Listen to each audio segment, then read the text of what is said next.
Estamos dando início ao 49º episódio do Motor e Mentor. Sejam todos muito bem-vindas, muitíssimo bom dia, boa tarde ou boa noite. Nosso jargão aqui é esse, Daniel. A gente nunca sabe quando os nossos ouvintes estarão nos acompanhando, então a gente gosta de ser educado e dar o bom dia, ou boa tarde ou boa noite, né?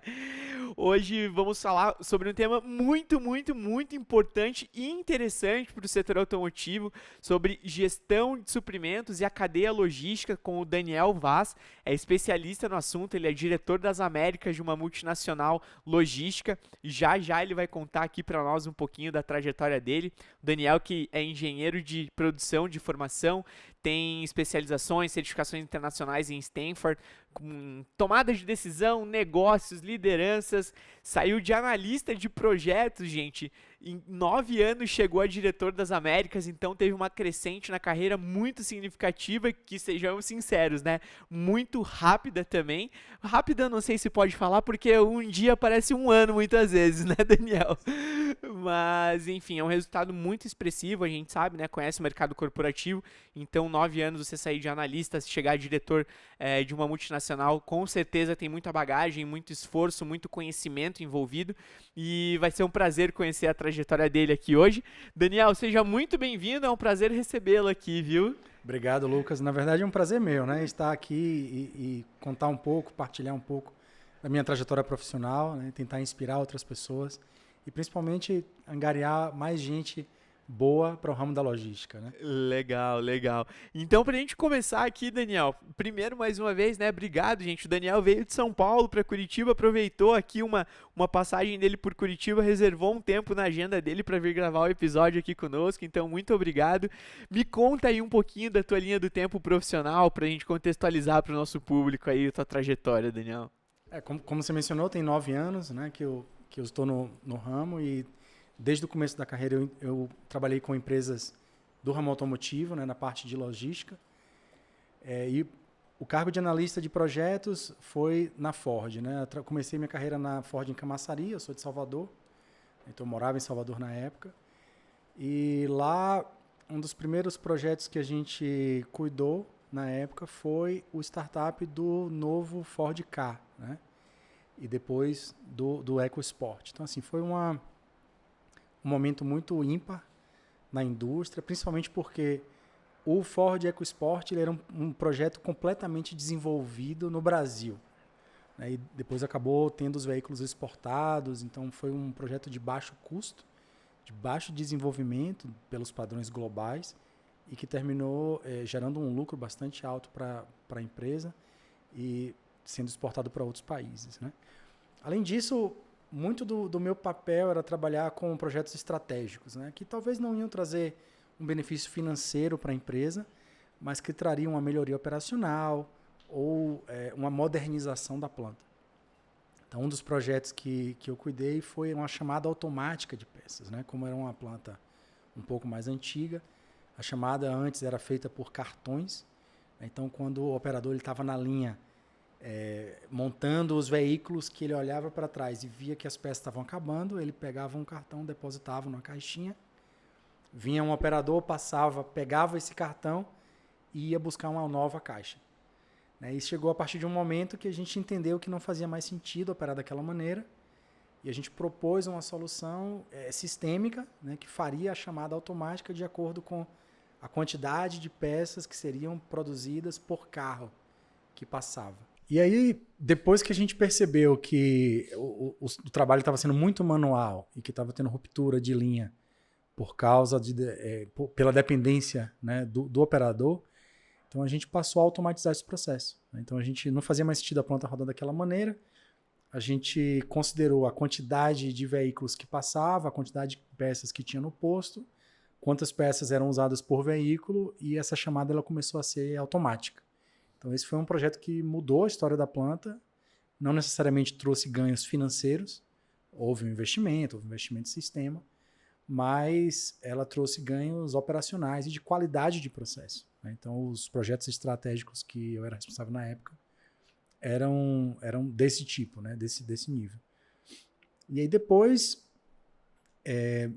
me incumbiram de ser responsável pelo armazém de kitting e sequenciamento, né, que trazia peças submontadas para a linha, né, então economizava espaço, né, ao longo da linha de montagem. E depois de um tempo, isso eu já estava como coordenador de operações, né? Depois de um tempo eu fui promovido de novo para supervisor de operações, então eu tinha, além da responsabilidade desse armazém do kitting, também do armazém de desconsolidação, então a gente recebia os veículos, tanto nacionais, né, locais, quanto os veículos importados, né, que traziam peças do exterior.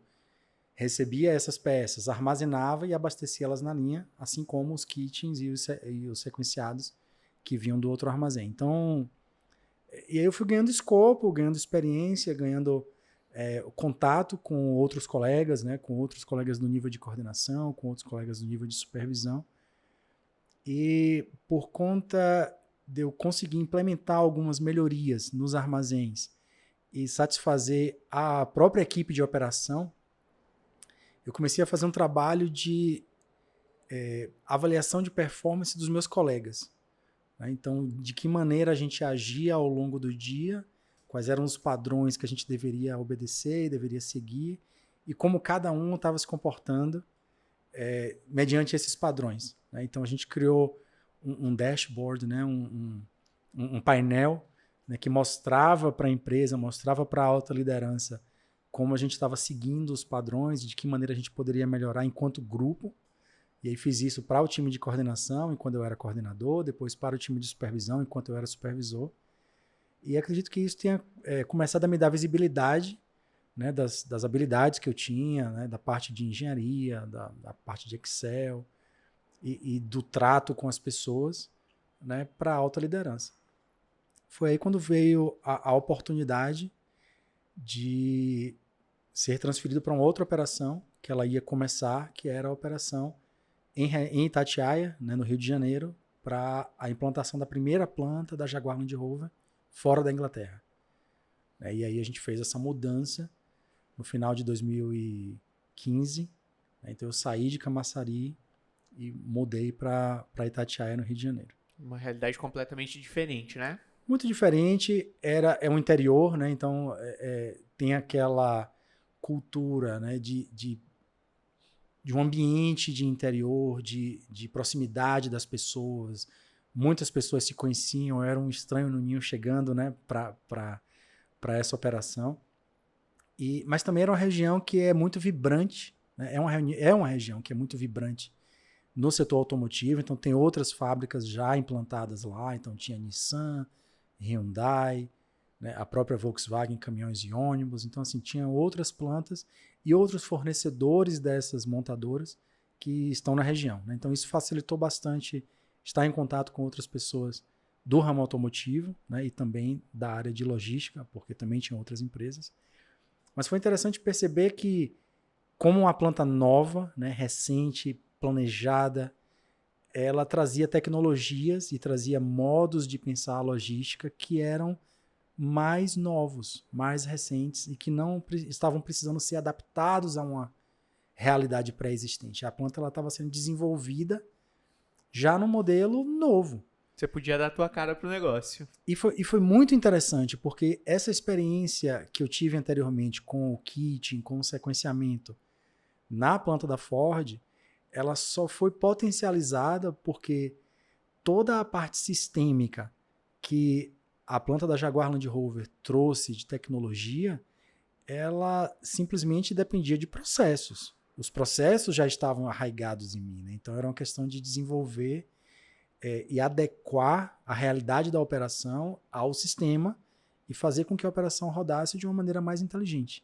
Então, muito da planta da Jaguar Land Rover ela depende de kitting e sequenciamento. Então, a borda de linha ela é muito reduzida, né? Uma planta muito pequena, mas que tem a capacidade de produzir uma quantidade grande de veículos por conta dessa submontagem que acontece, né, por trás das cortinas na área da logística. Entendi. Né? Então isso facilita muito o processo de montagem, facilita bastante a vida do operador.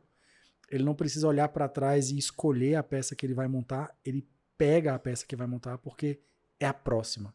Já está disponibilizada para ele, a peça correta para o veículo correto na hora correta. Tudo previamente, igual você comentou, né? Por trás das cortinas na logística é algo muito representativo, né? Porque se não tiver tudo muito bem alinhado, você para a fábrica. É isso mesmo. Você para a linha. E aí a dor é um pouquinho maior, né? E assim, às vezes a gente conecta lá na frente os pontos que a gente não percebeu, né, antes da nossa trajetória. Então, tem essa questão da parte de kit em sequenciamento que eu mencionei, mas também tem a questão de ter aprendido a falar inglês mais anteriormente, né, ter me desenvolvido um pouco mais nesse item.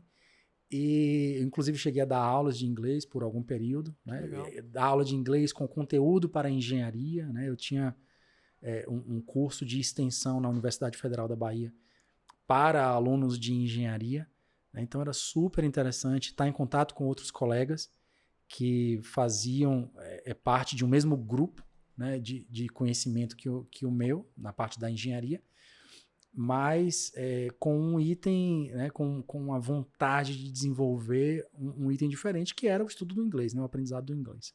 Uhum.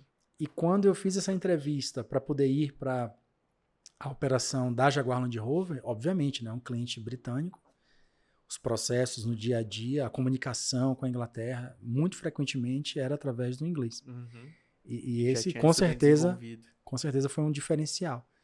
E aí, depois disso, né, eu comecei também, dentre os colegas, a ganhar visibilidade com a liderança do cliente, porque os problemas e soluções e os projetos, as reuniões de revisão mensais e trimestrais, quando vinham pessoas da Inglaterra, do cliente, para fazer essas reuniões, eu ia junto com o gerente geral da empresa de logística, fazer essas reuniões, apresentar, discutir, né, e entender o que é que eles gostariam de ter implementado, ou o que eles gostariam de solucionar para aquele momento. Então, isso foi começando a me dar uma noção de como as pessoas que estão mais à frente, né, que estão mais na liderança das empresas, elas pensam os problemas, elas pensam as soluções, e elas alocam a energia em cada um dos elos, né, que fazem realmente as empresas funcionarem. Então, isso acabou me proporcionando uma visão um pouco mais estratégica de como as coisas e as operações funcionam. E, em certo momento, eu fui convidado a ir, né, pelo vice-presidente da minha empresa, para ir mudar até Campinas, para poder desenvolver um projeto estratégico para a nossa empresa, que era a distribuição, né, de peças desde os armazéns até os concessionários, né, para clientes do automotivo. Uhum. Então foi um game changer para mim, porque eu fui para a cidade onde a sede da empresa estava localizada, então existe um ganho de visibilidade. É um projeto que era estratégico para a empresa, no sentido de entrar em um novo mercado que a gente ainda não atendia, olhando para um futuro na logística dentro do Brasil que crescia em franca expansão. E a gente tinha colegas para aprender, que eram nossas operações no México, que eram especialistas já nesse tipo de operação há mais de 15, 20 anos. Então, um dos objetivos que eu tinha enquanto desenvolver esse projeto era estudar o mercado brasileiro, entender as localizações que a gente precisava estar presente, entender as vulnerabilidades que a gente tinha no país, mas também entender de que forma a gente podia aproveitar, fazer esse benchmarking com a operação do México e trazer o conhecimento adaptado à realidade brasileira e implementar aqui. Então, foram alguns meses de aprofundamento, né, em profundidade nesse tema, para desenvolver esse projeto que acabou se tornando realidade depois. Uhum. Bem bacana, porque a gente percebe, né, tudo realmente é aprendizado, né, Daniel? Nós tivemos um bate-papo antes aqui, gente, pra gente alinhar a estratégia da pauta, e como a oportunidade do intercâmbio caiu bem, né? Muitas vezes você não entende o porquê daquilo ali, e aí foi o que te abriu portas no inglês, posteriormente na tua ocupação atual recente, digamos assim, né? Que é justamente esse contato com os executivos britânicos e tudo mais, que com certeza abriu muitas portas no mercado para você, né? Com certeza. Eu gosto muito da história, né, de desenvolvimento, né, intelectual do Steve Jobs, né? E ele fala muito que essa questão, né, do que você faz hoje, só lá na frente você vai entender como as coisas se conectam.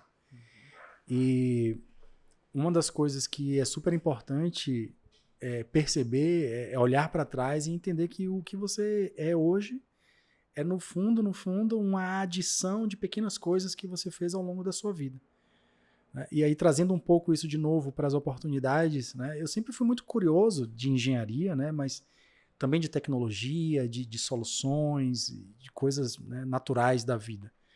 E dentre essas curiosidades, assim que foi lançado o Tableau e o Power BI, né, lá atrás eu né, fuçava um pouco, entrava, olhava, carregava alguns dados, trabalhava, brincava com eles. E logo no finalzinho desse projeto que eu mencionei, sobre entrega de peças para concessionários, eu fiz uma apresentação no Power BI para o vice-presidente, né? E, obviamente, muito dinâmica, né? Não tinha nada de PowerPoint, todos os dados estavam dentro do Power BI, então eu fui selecionando e brincando, né, com os pontos, né, de dados e nos mapas e onde a gente deveria localizar, quais clientes eram mais relevantes, quais tinham mais vulnerabilidade que a gente podia ingressar, então toda essa análise, né? E aí no final ele perguntou, mas qual programa é esse que você está usando? Eu falei, um programa de visibilidade, chama Power BI, é da Microsoft, e é um programa não tão recente, mas ele não está tão difundido. Não são muitas pessoas que entendem ou que usam ele, né? Mas é um programa de fácil acesso e ele é bastante intuitivo. Ok, a apresentação terminou, a conversa acabou e tal. E depois de algum tempo, né, eu fui convidado a gerenciar uma outra operação que ficava em BH, que um dos pontos principais dessa operação era a visibilidade dos indicadores através de uma ferramenta, né, automática, eletrônica de disponibilidade, como o Power BI. Uhum. E de novo, né, a gente entende, né, como a engenharia, como as soluções, como os desenvolvimentos e como a utilização de algumas ferramentas acabam se tornando base para você se tornar uma pessoa diferenciada em algumas situações. Então, eu acho que esse convite veio muito nesse sentido, né? Alguém que entendia de processo, alguém que entendia, né, de tecnologia, alguém que era naturalmente curioso para liderar uma equipe de engenheiros, para liderar uma equipe que iria trazer soluções, né? Uma melhoria de desenho logístico, uma criação de desenho logístico, por muitas vezes, para a gente implementar soluções ainda melhores para o cliente. Então, e aí eu fiquei nessa operação ao longo de um ano, até a gente implementar a operação como um todo. Então, a operação que a gente chama de LLP, Lead Logistics Partner, que é uma gestão de transporte. Então, a gente não faz o transporte para o cliente, mas a gente faz a gestão dos contratos de transporte que ele tem. Então, sejam transportes aéreos, marítimos ou rodoviários, ele faz o contrato diretamente com as transportadoras, né, ou com os embarcadores, ou com as aerolinhas, mas quem faz a gestão em nome do cliente é a empresa de logística, porque é quem consegue desenhar melhores fluxos, porque é quem consegue implementar e validar que o fluxo executado ele é igual ao fluxo desenhado que foi solicitado.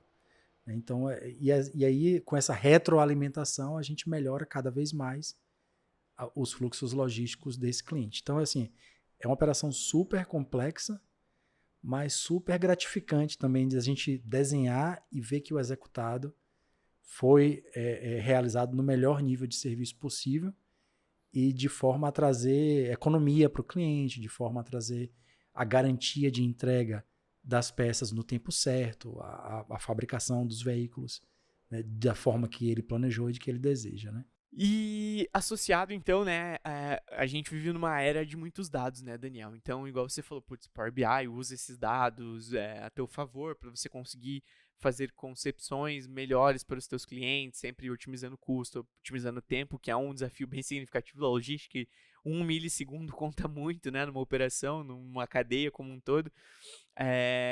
Lá da Ford, cara, qual foi o teu maior insight, assim, o que você trouxe de case de lá, que você olha ali e fala, putz, isso daqui que eu aprendi na Ford impactou na minha carreira e que possa impactar na carreira de outros profissionais do setor também?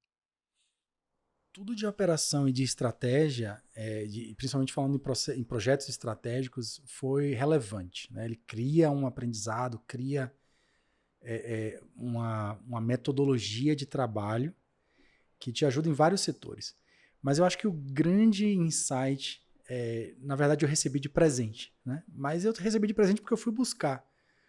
E muitas vezes, quando a gente ouve falar, feedback é um presente, de fato a gente precisa aceitar isso e entender isso, né? E quando eu estava para sair da Ford, para sair da operação e ir para a operação da Jaguar Land Rover, eu conversei com o gerente da Ford na época, contei a ele da minha saída, né? Eu falei, eu tô deixando aqui a operação, eu vou para lá e tal, mas além de vir te contar, eu queria te perguntar, o que é que você acha de mais importante para que eu consiga ter ainda mais sucesso na minha carreira daqui para frente?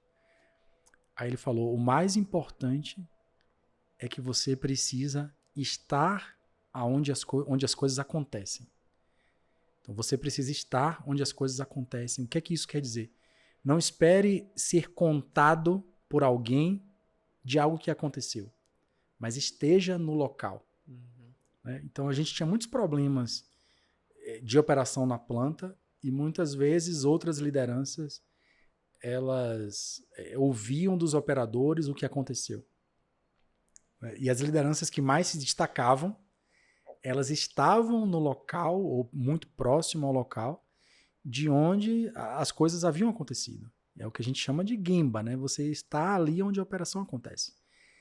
E trazendo isso, obviamente isso é muito uma realidade em operações, né? No dia a dia, mas trazendo isso para o mundo corporativo você precisa saber quem são as pessoas que resolvem os problemas. Você precisa saber quem são as pessoas que autorizam as decisões, né? Que tomam as decisões. Você precisa saber como gerenciar a sua rede de stakeholders, de contatos, para que estejam sempre alinhados, né? Para que sejam sempre cientes do que está acontecendo, para que tenham o conhecimento, para que saibam o que está acontecendo, para que você seja um centro de informações, não só informações que saem de você, mas informações que vêm dos outros, você concentra, analisa, dá a sua opinião, né? Você conclui os pensamentos e repassa de uma maneira simplificada, na maioria das vezes, para a liderança. Então isso é super importante, porque à medida que você cresce na carreira, você tem menos tempo, porque você precisa tomar mais decisões ou você precisa resolver mais problemas. Então, quanto mais conciso você é e quanto mais munido de informação você está, melhores decisões você pode tomar.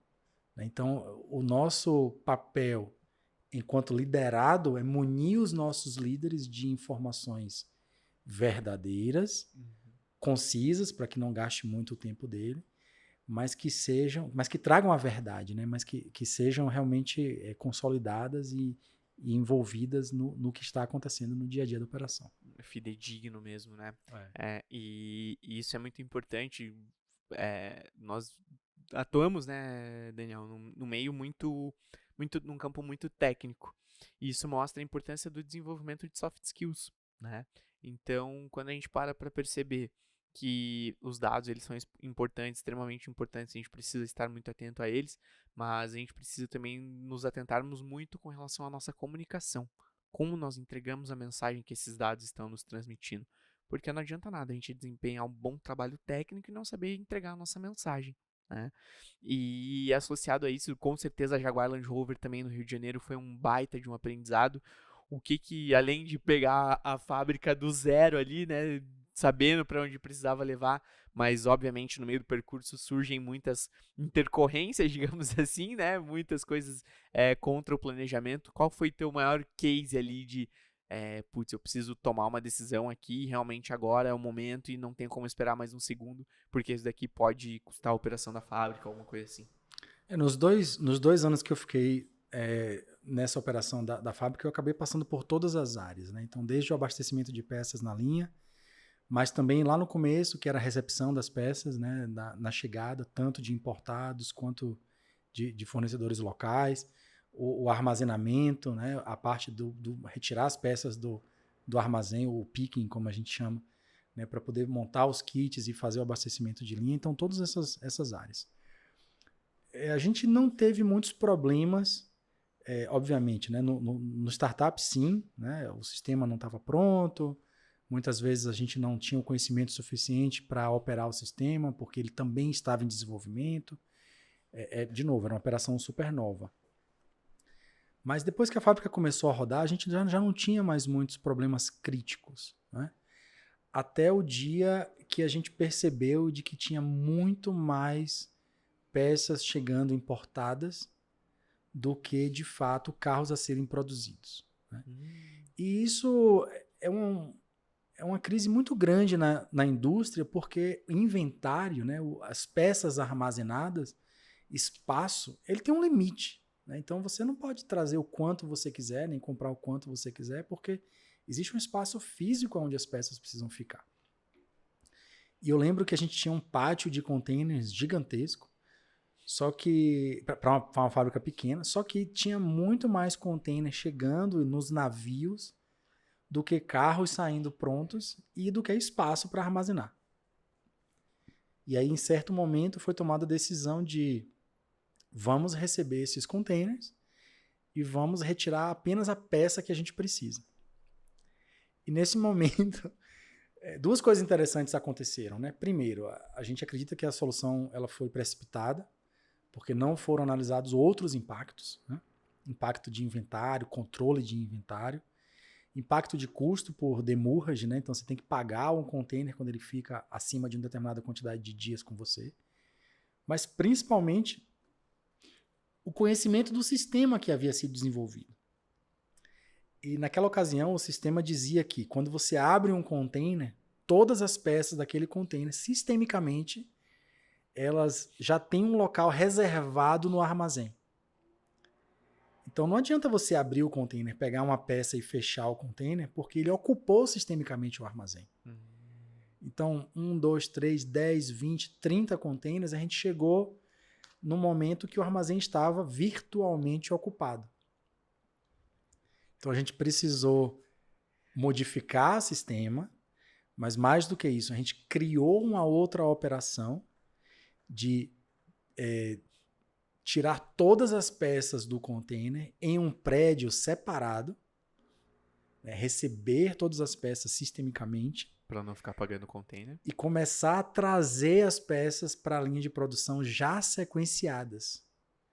Então, foi uma operação muito grande que foi criada para poder atender a demanda da linha e a demanda das peças que continuavam vindo nos navios. E muitas vezes a peça que está em um container, ela não obedecia o prazo de consumo que a planta tinha.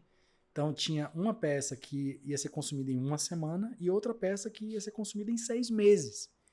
Então aquele container ele precisava ser descarregado pela peça de 1 semana, mas outras peças demorariam 6 meses para serem consumidas. E isso, quando acontece em vários containers, você tem todo um estoque, né, que você de fato não necessita imediatamente dele, mas uma peça naquele container é necessária. Então assim, foi uma decisão importante ter sido tomada, foi um aprendizado grande, tanto para o cliente quanto para a gente, de que todos os riscos eles precisam ser avaliados antes de tomar decisões que parecem simples.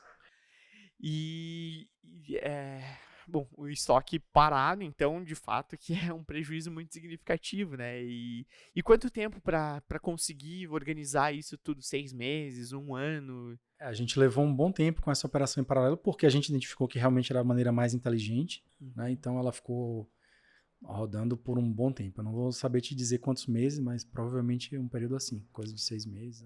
Porque mais difícil do que você identificar o problema é desenvolver a solução para isso, né? E não é uma solução do dia para noite, né? Então acredito que realmente tenha sido algo bem robusto aí.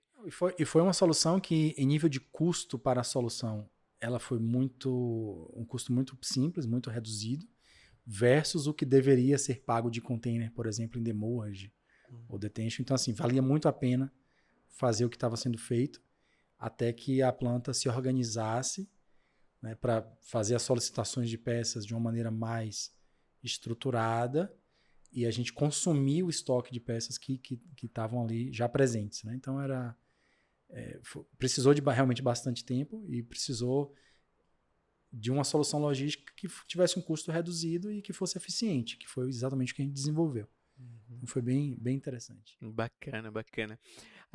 A gente direcionando um pouquinho da nossa conversa aqui para a parte de gestão, né, Daniel? Igual eu comentei anteriormente, as soft skills são indispensáveis para quem deseja se tornar hoje um gestor de alta performance aí, né?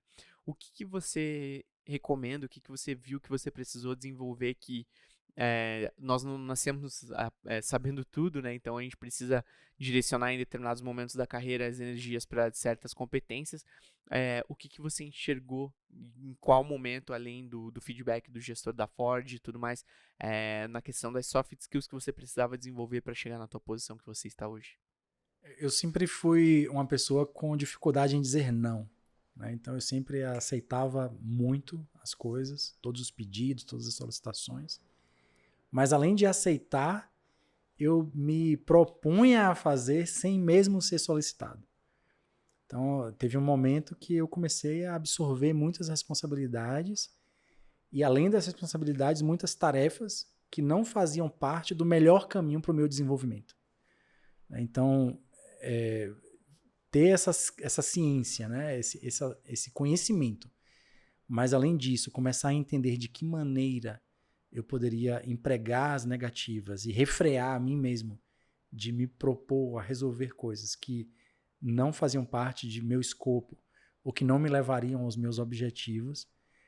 Foi um trabalho longo, posso te dizer que ainda acontece um pouco, mas foi uma questão de consciência, autoconsciência muito importante de desenvolvimento. Claro que isso foi o meu caso. Mas o que é que eu posso deixar de conhecimento para quem está ouvindo a gente? É muito importante você se conhecer, saber quais são suas limitações, saber quais são seus pontos fortes. É cada vez mais importante você estudar e melhorar o que você já tem de ponto forte, porque é isso que te destaca em meio às outras pessoas. Né? E, obviamente, minimizar os impactos negativos daquilo que você tem de oportunidade de melhoria.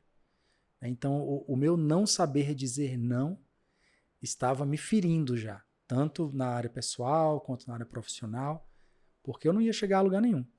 Né? Ao passo de que as minhas qualidades de pensamento analítico, do bem tratar com outras pessoas, elas precisavam ser cada vez mais potencializadas para que eu conseguisse tratar com pessoas de cada vez nível maior, entender como essas pessoas pensavam, como elas gostavam de se relacionar, como elas preferiam se relacionar e de que maneira eu poderia estruturar o pensamento para entregar uma mensagem de qualidade que transmitisse a informação que fosse necessária de um jeito que fosse emocionalmente inteligente. Então, é unir o QI com o QE, né? O quociente emocional, para atender às expectativas das outras pessoas ou conseguir refrear, né, limitações que eu mesmo tinha. Então, de novo, né, o autoconhecimento eu acho que é o mais importante. E você olhar, obviamente, o seu meio de trabalho, né, se é logística, se é banco, se é engenharia, se é montadora ou se é alguma outra coisa, e entender quais são as habilidades técnicas e fazer cursos, mas principalmente de soft skills que regem aquela área. Né? Então, se vestir bem, né? Mas um bem não quer dizer você estar sempre de paletó e gravata. O bem ele é o adequado para aquela ocasião. Né? Ou então você tratar todas as pessoas de maneira cortês, né? Então, em todos os níveis. Então, essas são qualidades básicas, né? E além disso, o que é que você pode oferecer enquanto pessoa emocionalmente inteligente? Né? Você observar se uma outra pessoa está mais alegre ou mais triste naquele dia, né? E sintonizar com essa pessoa. Né? Se você observar diferenças de comportamento ou diferenças físicas, necessidades de alguém, né? E começar a empatizar, né, com essas pessoas, buscando tornar o dia delas e o seu melhor, né, mas também de toda uma comunidade que gira em torno de vocês. Então, acho que essas são as principais dicas que eu consigo me lembrar. Consegue. É bem significativo isso, porque é o que eu sempre costumo dizer, né, Daniel? Não temos como separar a vida pessoal da vida profissional. Então, há quem diga que os problemas têm que ficar da empresa para fora, e isso é humanamente impossível, porque ninguém está 100% todos os dias. E, além disso, o impacto hoje da performance pessoal na profissional e da profissional na pessoal também. Então, acaba que muitas vezes as desavenças profissionais, que é bem comum no mercado corporativo, né? Não vamos ser hipócritas aqui e falar que é tudo lindo, perfeito, porque tem os embates do dia a dia e fazem parte pro crescimento do negócio, enfim, né? Toda essa diversificação de ideias, digamos assim, em determinados momentos entra em conflito, mas o quão maduras as pessoas são para entender que aquilo ali é algo pontual e não pessoal, né? Então, percebo que muitas vezes acaba desgastando o relacionamento por falta desse autoconhecimento, de fato, né? E, enfim, prejudica a pessoa, prejudica a família, prejudica a posição como profissional e acaba todo mundo sendo prejudicado muitas vezes justamente pela falta do autoconhecimento. E o dizer não, cara, é um desafio significativo, né? É bem complexo, porque muitas vezes a gente quer agradar todo mundo, mas quando a gente fala assim pros outros, a gente tá dizendo não pra nós mesmos, né? Então, assim, igual você falou, acabou num determinado momento estando bem sobrecarregado, justamente por absorver essa demanda de forma espontânea, digamos assim, né? Mas bacana. E indo um pouquinho para a parte da eletromobilidade, né? Uma das competências do teu trabalho atual. Me conta aí, cara, o que você está vendo pro mercado de trabalho, principalmente na cadeia logística, né? Que é o que você está envolvido, desde a parte dos próprios veículos de vocês, até mesmo os próprios clientes. O que vocês estão enxergando para esse mercado? O que vem de tendência para o mercado brasileiro? E não só brasileiro, mas para o mundo como um todo, né? Claro, claro. A gente tem ao redor do mundo maturidades diferentes do mercado elétrico, né, da eletromobilidade. Você tem diferentes tipos de veículos, tanto aqueles que rodam simplesmente com bateria, quanto os híbridos, que você abastece com um combustível, mas ele transforma em energia e roda o veículo baseado na energia da bateria. Né? E tem o veículo puramente a combustão, que é o tradicional que a gente conhece. Né? Na Europa e na Ásia, né, principalmente na China, no Japão, o mercado de bateria, simplesmente, né, que chama de BEV, né, o Battery Electric Vehicle, ele está mais amadurecido do que o restante do mundo, mas a gente enxerga uma corrida crescente tanto da América do Norte quanto da América do Sul para encontrar nosso caminho nessa maturidade. O que eu vejo vamos continuar um pouco atrasados, mas não é por uma culpa que seja nossa, né? É por uma realidade que a gente tem aqui no Brasil, da gente ter feito esse movimento mais sustentável, mesmo que de maneira um pouco forçada, lá 2, 3, 4 décadas atrás, com a inserção do etanol. Então, quando a gente entrou com o etanol como um combustível alternativo, a gente já trouxe a sustentabilidade para a nossa cadeia. Então, muito se fala da bateria, né, ou do veículo elétrico com o principal mote da sustentabilidade, mas, de fato, se você vê do poço à roda, como se chama, né, desde a concepção do veículo até o utilitário, né, o usuário realmente rodar com o veículo a etanol, ele é tão ou mais sustentável do que um veículo elétrico. Uhum. Claro que o veículo elétrico ele justifica pela sustentabilidade em países da Europa, onde a maioria da geração de energia, né, ou de combustíveis ela é térmica. Uhum. Mas aqui no Brasil, como a gente tem uma geração do etanol que ela é super sustentável, então ela faz menos sentido. Né? Então, de qualquer forma, como o Brasil e a América Latina ela representam uma porção muito pequena do mercado de veículos global, a gente vai precisar se adaptar e a gente vai precisar receber os veículos elétricos. Então, isso é fato.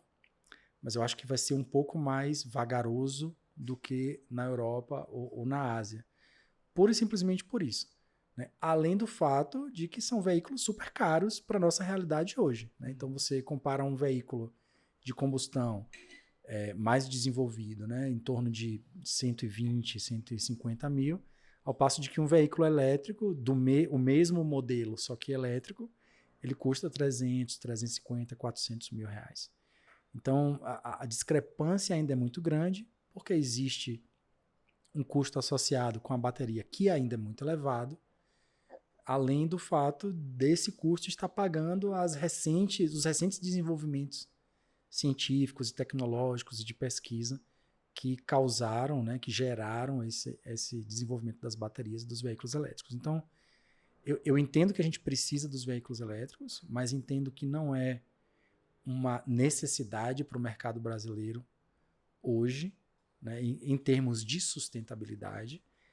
Mas se a gente precisa e se a gente quer figurar como um dos principais países do mundo na automobilidade, a gente precisa entrar na questão de veículos elétricos. E a gente tem vários modelos à venda no Brasil. Uhum.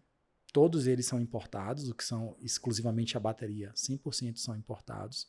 A gente tem veículos de startups que estão sendo produzidos no Brasil, completamente elétricos. Então a gente tem vans. Geralmente são mais veículos utilitários, né? Aqui no Paraná, em Curitiba, a gente tem a Hightech. Isso. Tem a Hightech, tem a Arrow, que faz vans e caminhões, tem a Volts, de motos. Uhum. Então, assim, tem algumas empresas que elas estão se destacando nacionalmente por essa produção de veículos elétricos, mas, principalmente, o grande público ele vai ver muitos veículos híbridos por algum tempo. Né? Então, a gente tem a Toyota trazendo, né, veículos híbridos, a gente tem a própria Renault, Nissan, a gente tem a Stellantis com muitos veículos híbridos. Todos eles também importam modelos exclusivamente elétricos, né? Então a gente tem, por exemplo, o Renault Zoe, o Nissan Leaf, tem o Cinquecento da Fiat. Né? Então assim, tem vários modelos elétricos, puramente elétricos, mas eles estão sendo ainda importados. Né? Então não são produzidos nacionalmente. Acredito que ainda demorem alguns anos para a gente começar a ter uma produção local de veículos elétricos. Estimo 2025, 2026, para a gente ter alguma coisa na região. Acho que quem está bem avançado nisso é a GWM, né?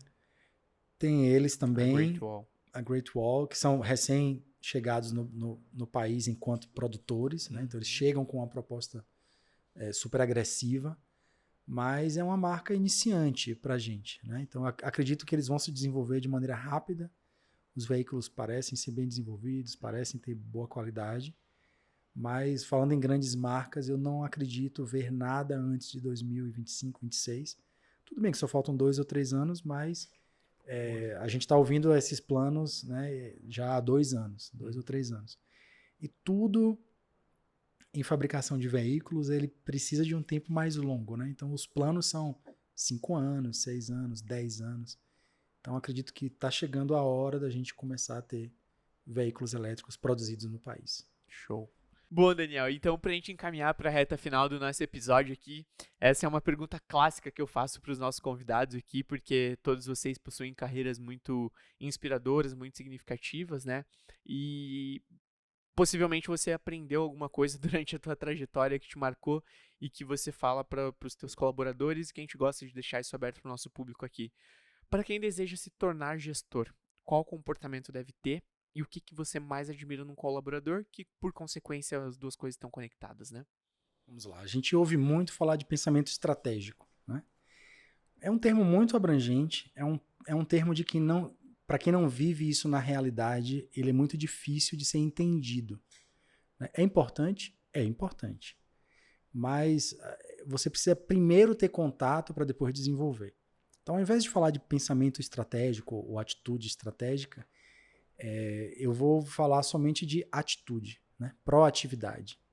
né? Então, você se colocar no lugar de sua liderança e buscar entender como é que eu posso fazer a vida dele mais fácil, né? Não é trabalhar por ele, não é fazer somente o que ele pedir ou tudo o que ele pedir, ou ela pedir, né?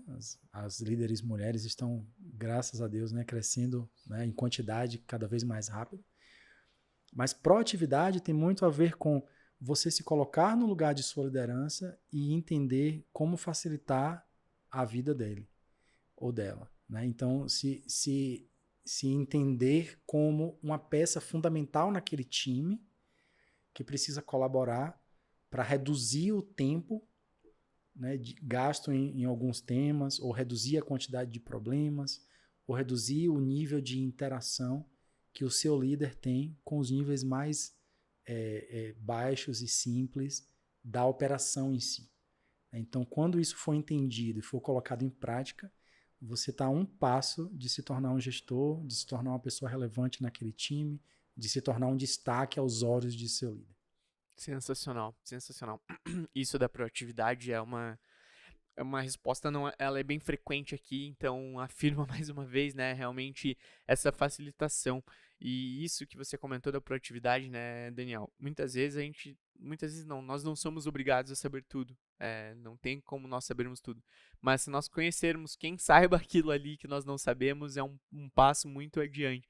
Eu falo que aqui no Motor e Mentor eu tenho um papel muito significativo que é conectar as pontes, né? Então, putz, eu não sei quem vai vender por exemplo, eu não vendo um Jaguar, mas eu conheço quem vende um Jaguar, entendeu? Então, eu não sei quem trabalha com eu não trabalho com inovação diretamente, mas eu sei quem é um mentor de inovação de startups. Então, de que forma que a gente pode articular para que as soluções apareçam no meio de trabalho, né? Então, isso é muito importante porque vai muito da proatividade de você se conectar com pessoas, entender o que de fato a outra pessoa faz, o que está no escopo de trabalho dela, o que ela domina. E isso é o que eu sempre costumo dizer, né? A gente ser interessado em aprender antes de ser interesseiro. Então, tipo, o que eu vou fazer, o que eu vou aprender para contribuir com esse cara futuramente. Então, acredito que essa proatividade está muito nesse sentido também de, igual você comentou, né? Não precisa abraçar o mundo, mas estenda as mãos para que outras pessoas abracem com você também, né? É isso aí, é isso aí. Não, super importante você se colocar no lugar do outro, né? Nesse caso, falando de sua liderança, e entender, se eu fosse líder, o que é que eu gostaria de que o meu funcionário, hoje eu, né, pudesse fazer de melhor, de mais eficiente, de mais rápido, ou além do que ele faz hoje de escopo, mas que traria benefícios, tanto para mim, enquanto líder, quanto para a empresa. Né? Então, esse é o pensamento, né? Esse é o modelo. Bacana, bacana.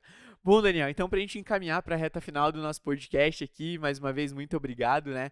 A gente sempre gosta de deixar o microfone aberto para o nosso convidado aqui para deixar um elogio, uma sugestão, uma crítica, se quiser perguntar algo para mim também. Esse é o momento que você é o host do podcast.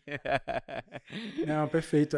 Na verdade, é agradecer mesmo a oportunidade, né? Eu acho que sempre interagir com novas pessoas, com novos conhecidos e com um público que está interessado em aprender, né, entender, né, como uma outra pessoa se desenvolveu na carreira, né, para que possa pegar alguns aprendizados e implementar no seu próprio desenvolvimento. Eu acho que é super relevante, então obrigado por fazer esse trabalho que é belíssimo, né, e agradecer pelo convite mesmo de estar nesse lugar que já passaram tantos outros e que ainda outros tantos vão passar. Legal. Obrigado mesmo, Lucas. Legal, Daniel. Fico feliz mais uma vez. Eu também te agradeço pela disponibilidade aí. Eu falo que o podcast tá virando um MBA aqui, cara. Tem tanto conteúdo bom aqui que tem coisas que a sala de aula não ensina aqui. Né? Então, mais uma vez, muito obrigado pela tua participação aqui. Foi um prazer recebê-lo. E saiba que a gente estará sempre de portas abertas para quando quiser voltar aqui para compartilhar as atualizações da tua carreira. Obrigado, muito obrigado e um ótimo ano para nós todos. Obrigado, igualmente. Bom, gente, então, como eu comentei com vocês no início aqui, né, uma trajetória muito significativa, uma crescente exponencial na carreira do Daniel, então, muitos insights valorosos aqui, que, sem sombra de dúvida, se a gente conseguir replicar 1% do que ele falou para nós aqui nas nossas carreiras, sem sombra de dúvidas, elas também serão aceleradas. O nosso papel aqui é justamente esse, transmitir conhecimento para vocês. e trazer pessoas de referência como o Daniel acabou de compartilhar aqui conosco a carreira dele. Nos vemos na próxima semana, seguimos acelerando, um grande abraço e tchau, tchau, até breve.